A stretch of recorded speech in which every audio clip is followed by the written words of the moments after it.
আমাদের মতন অত্যাচার নির্যাতন সহ্য করেছে তাদের নেতাকর্মীরা, তাদের সকলের মতামতের ভিত্তিতে 27 থেকে আমরা 31 করেছি, কিছু কিছু যোগ করেছি আমরা সেখানে দফা।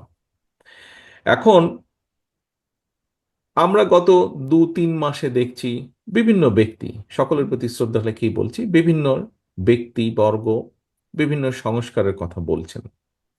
এর মধ্যে যে সকল সংস্কারের কথা ব্যক্তিবর্গ যারা বলেছেন, বিভিন্ন সংগঠনের, সেটি রাজনৈতিক দল হতে পারে, ব্যক্তি পর্যায়ে হতে পারে, কোনো স্বনামধন্য বিখ্যাত ব্যক্তি হতে পারেন, বিভিন্ন জন বিভিন্ন তাদের অবস্থান থেকে বলেছেন।